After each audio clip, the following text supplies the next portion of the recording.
Olá, estudantes! Salve, salve! Tudo bem com você?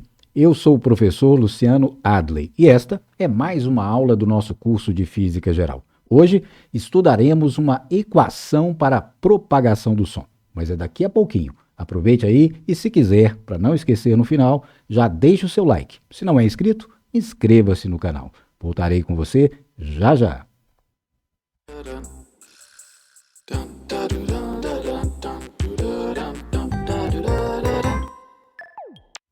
De volta com você, estudante. E então, qual é a equação para a propagação de uma onda sonora? É este o nosso tema.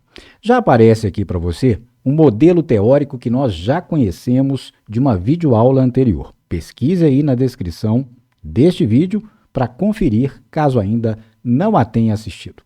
Nesse modelo, veja lá, uma fonte sonora, nesse caso um diapasão, vibra e, ao vibrar, produz no ar próximo regiões consecutivas indicadas pelas letras, pelas iniciais C e R. O que são C e R?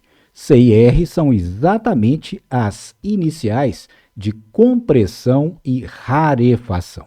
Portanto, enquanto a fonte sonora, que é o diapasão, vibra, o ar próximo dele se torna mais concentrado, mais denso, gerando uma região de compressão, ou então uma região consecutiva em que ele está menos denso, menos concentrado, mais rarefeito. Portanto, a chamada região de rarefação. E elas vão se alternar, e isso dará origem à propagação do que nós chamamos de onda sonora, com uma determinada velocidade característica Vs, que depende das propriedades do ar, ou seja, da sua temperatura, por exemplo. Nesse caso, consideramos que a distância entre dois máximos consecutivos dessa onda, aqui indicados pelas regiões de compressão, como sendo o comprimento lambda dessa onda. Muito bem, isso nós já conhecemos. De que maneira podemos equacionar, então, a propagação dessa onda? Vamos considerar uma propriedade física mensurável, que é a pressão atmosférica local. Então, note que enquanto houver a propagação dessa onda, vão se suceder regiões, as de compressão, em que a pressão do ar estará acima da pressão média atmosférica no local. E também regiões consecutivas em que a pressão estará abaixo da pressão atmosférica local, nas regiões de rarefação. Portanto, podemos indicar a propagação de uma onda como sendo a propagação de uma onda de variação de pressão. E nesse caso, parece-nos uma onda senoidal. Para ter certeza, é preciso estabelecer uma maneira mais concreta e mais objetiva, do ponto de vista experimental, de nos certificarmos disso. E, para tanto, nós vamos enxergar a onda sonora utilizando um instrumento de medida. Esse instrumento de medição, muito comum em laboratórios de ensino, por exemplo, é o chamado osciloscópio. É um aparelho que permite a conversão de sinais mecânicos, como os gerados por uma onda longitudinal, que nós classificamos como onda sonora, em sinais elétricos e permitir que nós visualizemos na tela do aparelho qual é a forma desse sinal, qual é a sua amplitude e qual é, por exemplo, o seu período ou a sua frequência, se fizermos a conversão. Então, aqui na imagem 2, basicamente um experimento de laboratório. Temos dois diapasões que vão vibrar e, ao vibrar, as vibrações que eles produzem colocarão o ar no interior da caixa também em vibração. Aqui existe um microfone que vai captar essas vibrações e vai então transferir o sinal para o osciloscópio, que faz a conversão desse sinal mecânico num sinal elétrico, que aparece aqui no display do dispositivo. Note que de fato é uma onda senoidal. E esse é o som característico de um diapasão, praticamente um som que nós poderíamos chamar de um som puro, que tem uma frequência muito bem definida. Nesse caso, então, podemos equacionar a propagação desse som, que estamos chamando de som puro, usando uma forma de onda senoidal, um gráfico de uma senoide. E esta onda senoidal nós já sabemos equacionar. lá do nosso estudo de ondas mecânicas, lembra-se? Então temos amplitude, seno de kx, k é o número de onda, mais ou menos ômega t, ômega é a frequência angular, sinal mais e menos dependem do sentido de propagação da onda ao longo do eixo x, menos se a propagação é para a direita, mais para a esquerda, e além disso, para completar a fase, temos a constante de fase ou fase inicial φ0. Então note, aqui temos o registro na tela do osciloscópio da pressão, da variação de pressão no local em que a onda se propaga. Então essa amplitude é uma amplitude de pressão, é o valor máximo que a pressão atinge no ar por onde a onda se propaga. Essa é a relação número 1, portanto, que podemos usar como equação de propagação de uma onda sonora. Lembrando ainda, veja lá, que o número de onda é dado pela relação número 2. Então, K, por definição, como já sabemos, é 2π sobre lambda. Lambda é o comprimento de onda.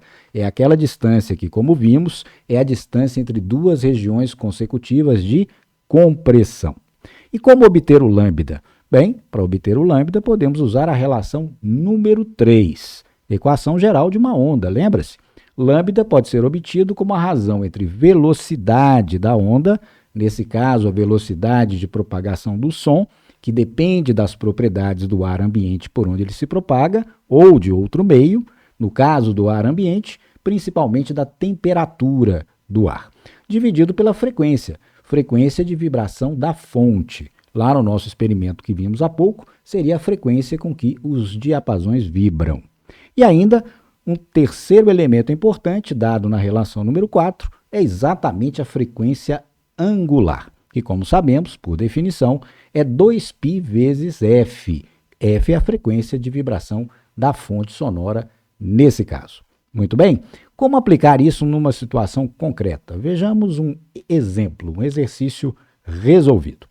Escreva no Sistema Internacional, usando unidades do Sistema Internacional, a equação de propagação desta onda sonora, aqui mostrada na imagem número 1.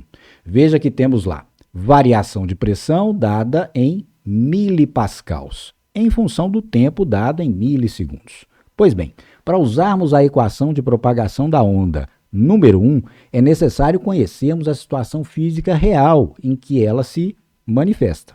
Veja lá, então, na nossa imagem número 2. Essa onda aqui, registrada pelo ouvido do nosso observador, ela provém, então, da vibração de um diapasão.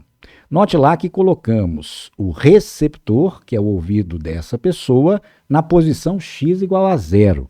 E o diapasão vibra, fazendo com que as ondas se propaguem para a esquerda, ao longo do eixo x. E, além do mais, nós sabemos que o valor da velocidade do som no local, conforme a temperatura, nesse caso é 340 metros por segundo. Muito bem? Então, analisando o gráfico da nossa onda de variação de pressão, já é possível perceber alguns elementos importantes ao escrever a equação da onda. Primeiro, a propagação sendo para a esquerda ao longo do eixo x indica que o sinal que nós vamos utilizar na equação número 1 é sinal positivo, mais ômega t. Segundo detalhe que vamos precisar é analisarmos a constante de fase. Observe bem, no tempo zero em que se inicia a medição dessa onda de pressão, o que acontece? A onda está no seu máximo, portanto, temos aí pressão igual a 3 milipascals. Isso determina a constante de fase. Pensando em seno, então temos uma constante de fase que para x igual a 0 e tempo zero corresponde ao máximo da onda, ao máximo do seno. Isso nos ajudará então a determinar qual é a constante de fase. Muito bem? Então agora vamos organizar os elementos para compor a equação da nossa onda. O primeiro, como já mencionei, facilmente identificado no gráfico, é a amplitude da onda, ou seja, o valor máximo da onda de pressão. Nesse caso, 3 milipascals, como indica o gráfico registrado pelo osciloscópio. Segundo item que podemos perceber diretamente do gráfico, veja lá, temos aqui uma medição temporal em milissegundos. Note então que após um tempo igual a 2,5 milissegundos, a onda de pressão repete o seu máximo. Então aqui temos um período desse movimento periódico da fonte. Consequentemente, é o período da nossa onda sonora. Então, registrando, veja lá. Período dessa onda, conforme indicado pelo gráfico, 2,5 milissegundos, conforme temos na escala. Pois bem, conhecendo o período, podemos conhecer os outros elementos. O primeiro deles é a frequência de vibração, da fonte e da nossa onda sonora. Lembrando que frequência é o inverso do período. Portanto, teremos lá 1 sobre 2,5 milissegundos. Vamos escrever no sistema internacional, lembra-se como foi pedido no enunciado. Então, 2,5 vezes 10 a menos 3 segundos. Efetuando o cálculo, isso é 1.000 dividido por 2,5, o que resulta em 400. A unidade correspondente será 400 Hz. Essa é a frequência, portanto, da onda sonora que estamos analisando. Bem, lá na equação da onda aparecem o K, número de onda, e o ômega, frequência angular. Então vamos começar com ômega.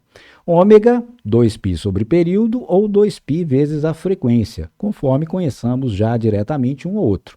Já temos a frequência, então basta substituir. 2π, 2 vezes 3,14, 6,28. Vezes a frequência, como acabamos de ver, 400 Hz. Efetuando esse cálculo, encontraremos frequência angular ômega aproximadamente, com 2 algarismos significativos, 2,5 vezes 10 a terceira. E a unidade que usamos normalmente no sistema internacional, para a grandeza frequência angular, é radiano por segundo. Muito bem. Seguindo, vamos agora encontrar o comprimento de onda e, consequentemente, o número de onda K. Para isso, como vimos no enunciado, foi conhecida a velocidade de propagação da onda, que é dependente da temperatura do ar ambiente, 340 metros por segundo. Portanto, o comprimento da onda que estamos analisando será Vs, velocidade de propagação do som no local, pela frequência. Teremos, então, 340 dividido pela frequência de 400 Hz. Isso nos dá lambda, comprimento de onda igual a 0,85 metros. Agora precisamos do número de onda, e ele sai diretamente da relação de definição. Número de onda K, 2π sobre comprimento de onda. Portanto, 6,28, 2π, por lambda 0,85. Isso resulta em aproximadamente 7,4 metro elevado a menos 1. Note que temos metro no denominador. Portanto, podemos escrever 7,4 metro a menos 1. Muito bem? Agora, para obtermos finalmente a equação que descreve a propagação daquela onda sonora, teremos que usar a relação número 1. Então, pressão igual a amplitude de pressão, seno de K mais ou menos ômega T mais φ0. Lembra-se, já comentamos que o sinal a ser usado é exatamente o sinal positivo, uma vez que a onda se propaga para a esquerda no eixo X. Além disso, conforme comentamos também, para que a pressão tenha o seu máximo no instante zero e na posição x igual a zero, a constante de fase φ0 deve valer π sobre 2. Dessa maneira, teremos seno de π sobre 2 quando x for zero e o tempo zero. Seno de π sobre 2 é 1. Exatamente o maior valor do seno, o que faz com que o gráfico tenha, como vimos lá no diagrama da onda, o seu valor máximo no instante zero na posição de medida x igual a zero. Com isso, basta agora substituir os elementos já conhecidos. Então, teremos a amplitude, como vimos, 3 milipascals, seno de K, nosso número de onda 7,4 metro a menos 1, vezes x, sinal mais, conforme o sentido de propagação para a esquerda, ômega, 2,5 vezes 10 a 3 radianos por segundo, e a constante de fase, que, como argumentamos nesse caso, deverá ser π sobre 2. Muito bem? Então, viu aí? A equação para a propagação de uma onda, de um som, que podemos chamar de um som puro, pode ser descrita de maneira satisfatória em termos de parâmetros mensuráveis em laboratório pela nossa relação senoidal número 1. Então, estudante, gostou do vídeo? Se sim, deixe o seu like. E se não é inscrito, inscreva-se no canal. Até a próxima aula e bons estudos!